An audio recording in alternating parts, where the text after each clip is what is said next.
John, old YouTuber. It's Saturday. I'm a little bit tired today. It's end of the month. I'm out of money. So I have a low pension and I'm paying $1,000 to my debt.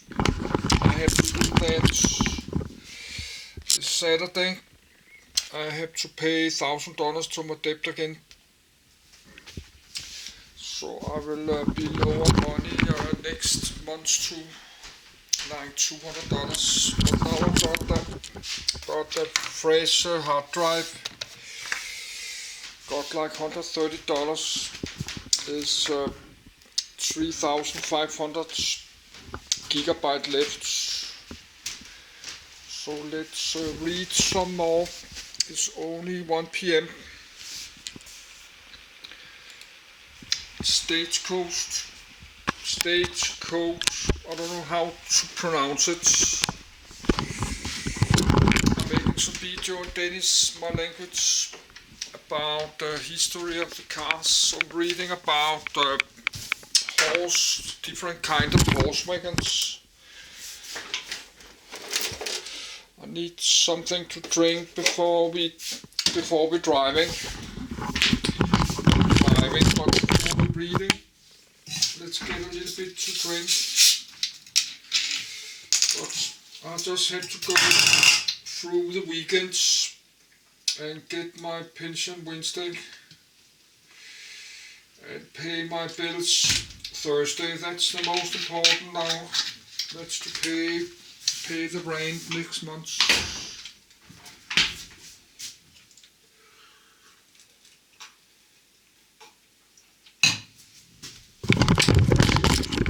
But it's only Saturday today.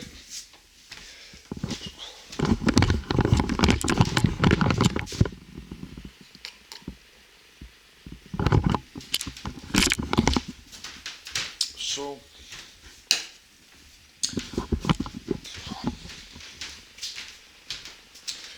and I need a shower and a shaving, but this video is not English vlog. That's just video. I talk a bit and read from Wikipedia.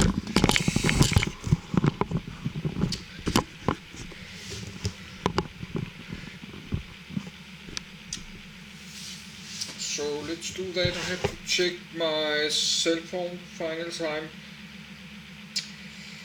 So let's just read, relax and read. Then I can watch some Star Trek later tonight.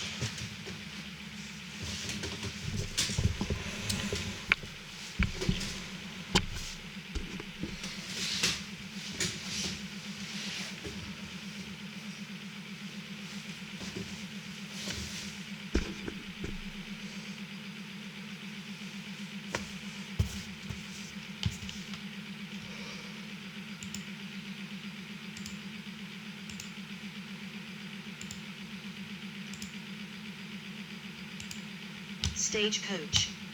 Stagecoach preserved Concord Stagecoach in Wells Fargo livery postcoach or diligence in Switzerland behind time. Anonymous engraving of a stagecoach in England. Our stagecoach is a four-wheeled public transport coach used to carry paying passengers and light packages on journeys long enough to interchange of horses.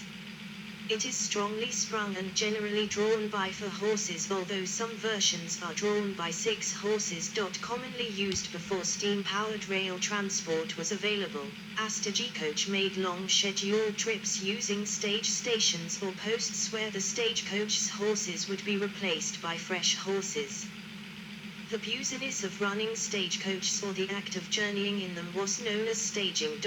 1. Some familiar images of the stagecoach are that of a Royal Mail coach passing through a turnpike gate, a Dickensian passenger coach covered in snow pulling up at a coaching inn, a highwayman demanding a coach to stand and deliver, and a Wells Fargo stagecoach arriving at or leaving a Wild West town. The yard of all drinking glass is associated by legend with stagecoach drivers. Thalford was mainly used for drinking feats and special toasts. 2. 3. Description. The stagecoach was a closed four-wheeled vehicle drawn by horses or outgoing mules. It was regularly used as a public conveyance on an established route, usually to a regular schedule. Spent horses were replaced with fresh horses at stage stations, posts, or relays. In addition to the stage driver or coachman who guided the vehicle, a shotgun messenger armed with a coach gun might travel as a guardie beside him. Thus, the origin of the phrase riding shotgun. Wells Fargo mud coach, a simplified and lightened vehicle known as a stage wagon, mud coach, or mud wagon, was used in the United States under difficult conditions. A canvas-topped wagon had a lower center of gravity and it could not be loaded on the roof with heavy freight or passengers as an enclosed coach so often was. It was a similar style of passenger conveyance to the Berline coach. Speed. Until the late 18th century, stagecoaches traveled at an average speed of about 5 miles per hour, 8 kilometers per hour, with the average daily mileage traversed approximately 60 to 70 miles, 97 to 113 kilometers, 4. With road improvements and the development of steel springs, speeds increased.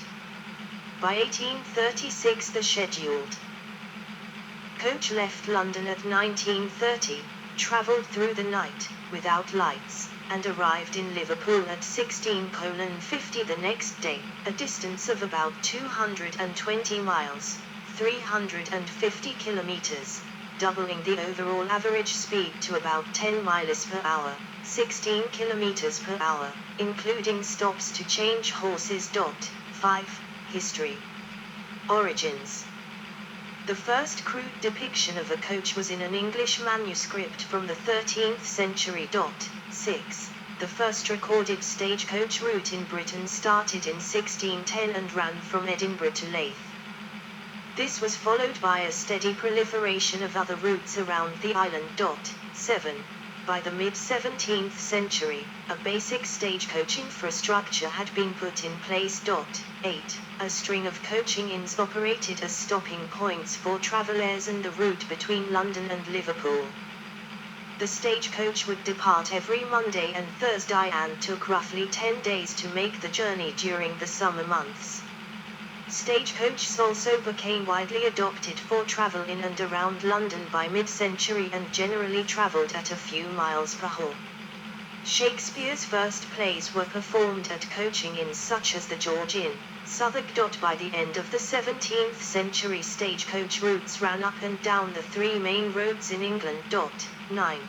The London-York route was advertised in 1698. Whoever is desirous of going between London and York or York and London, let them repair to the Black Swan in Holborn, or the Black Swan in Coney Street, York, where they will be conveyed in a stagecoach, if God permits, which starts every Thursday at 5 in the morning. The novelty of this method of transport excited much controversy at the time. One pamphleteer denounced the stagecoach as a great evil, mischievous to trade and destructive to the public health. 9. Another writer, however, argued that besides the excellent arrangement of conveying men and letters on horseback, there is of late such an admirable commodiousness, both for men and women, to travel from London to the principal towns in the country, that the like hath not been known in the world, and that is by stagecoaches, wherein any one may be transported to any place, sheltered from foul weather and foul ways, free from endamaging of one's health and one's body by the hard jogging or over-violent motion, and this not only at a low price, about a shilling for every 5 miles, 8 kilometers, but with such velocity and speed in 1 hour, as that the posts in some foreign countries make in a day. Anglia Natisha, or the present state of England, Edward Chamberlain, 1649. The speed of travel remained constant until the mid-18th century. Reforms of the turnpike trusts, new methods of road building and the improved construction of coaches led to a sustained rise in the comfort and speed of the average journey, from an average journey length of 2 days for the Cambridge-London route in 1750 to a length of under 7 hours in 1820. 7. Robert Hooke helped in the construction of some of the first spring-suspended coaches in the 1660s, and spoked wheels with iron rim brakes were introduced, improving the characteristics of the coach. 7. A Greyhound or flying coach. In 1754, a Manchester-based company began a new service called Flying Coach. It was advertised with the following announcement: however incredible it may appear, this coach will actually, barring accidents, arrive in London in 4 days and a half after leaving Manchester. A similar service was begun from Liverpool 3 years later, using coaches with steel spring suspension. This coach took an unprecedented 3 days to reach London with an average speed of 8 miles per hour, 13 kilometers per hour. 9. Royal Mail Stagecoaches. Mail coach decorated in the black and maroon post office livery. 1804, a public notice advertising a new stagecoach service in West Wales. 1831, even more dramatic improvements were made by John Palmer at the British Post Office. The postal delivery service in Britain had existed in the same form for about 150 years from its introduction in 1635. Mounted carriers had ridden between posts where the postmaster would remove the letters for the local area before handing the remaining letters and any additions to the next rider. The riders were frequent targets for robbers, and the system was inefficient. 10. Palmer made much use of the flying stagecoach services between cities in the course of his business, and noted that it seemed far more efficient than the system of mail delivery then in operation. His travel from Bath to London took a single day, to the mails 3 days. It occurred to him that this stagecoach service could be developed into a national mail delivery service, so in 1782 has suggested to the post office in London that they take up the idea. He met resistance from officials who believed that the existing system could not be improved, but eventually the Chancellor of the Exchequer, William Pitt, allowed him to carry out an experimental run between Bristol and London. Under the old system the journey had taken up to 38 hours. The stagecoach, funded by Palmer, left Bristol at 4 p.m. on the 2nd of August, 1784 and arrived in London just 16 hours later. 11. Impressed by the trial run, Pitt authorized the creation of new routes. Within the month the service had been extended from London to Norwich, Nottingham, Liverpool and Manchester, and by the end of 1785 services to following major towns and cities of England and Wales had also been linked: Leeds, Dover, Portsmouth, Poole, Exeter, Gloucester, Worcester, Holyhead and Carlisle. A service to Edinburgh was added the next year, and Palmer was rewarded by being made Surveyor and Controller General of the Post Office. 10. By 1797 there were 42 routes. 12. Improved coach design. The period from 1800 to 1830 saw great improvements in the design of coaches, most notably by John Besant in 1792 and 1795. His coach had a greatly improved turning capacity and braking system, and a novel feature that prevented the wheels from falling off while the coach was in motion. Besant, with his partner John Vidler, enjoyed a monopoly on the supply of stagecoaches to the Royal Mail and a virtual monopoly on their upkeep and servicing for the following few decades. 10.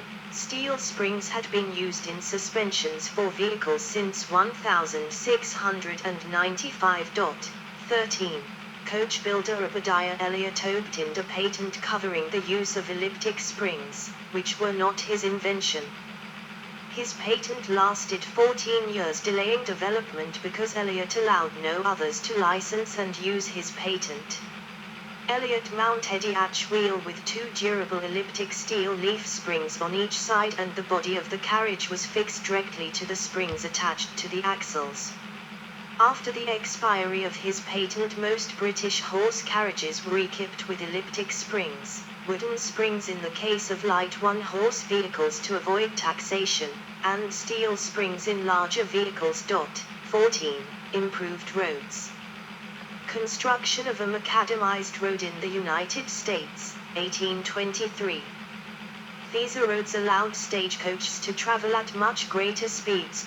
Gentlemen ordered out of the coach to lighten the load on the horses. 3. Put their shoulders to the back. Steady improvements in road construction were also made at this time, most importantly the widespread implementation of macadam roads up and down the country.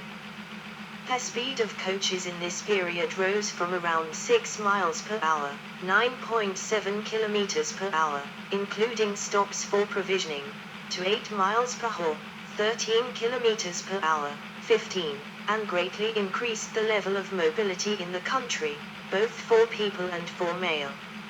Each route had an average of 4 coaches operating on it at one time, 2 for both directions and a further 2 spares in case of a breakdown en route.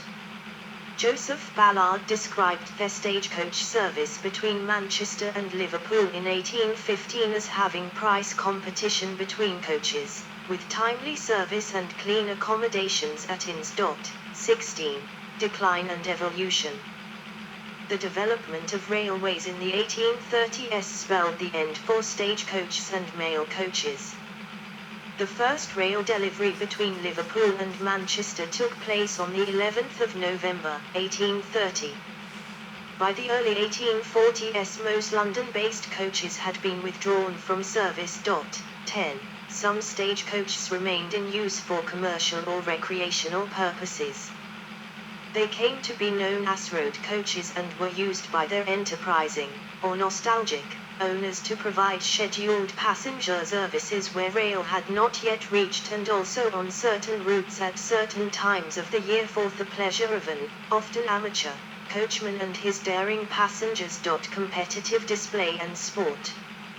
While stagecoaches vanished as rail penetrated the countryside, the 1860s did see the start of a coaching revival spurred on by the popularity of four-in-hand driving as a sporting pursuit. The Four-in-Hand Driving Club was founded in 1856 and the Coaching Club in 1871.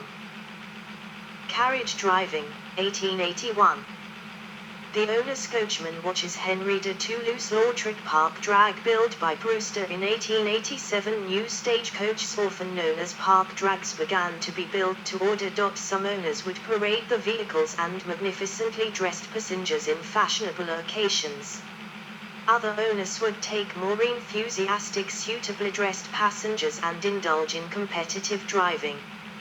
Very similar in design to stagecoaches, their vehicles were lighter and sportier. These owners were often very expert, amateur gentlemen coachmen, occasionally gentlewomen. Note 1. A professional coachman might accompany them to avert disaster.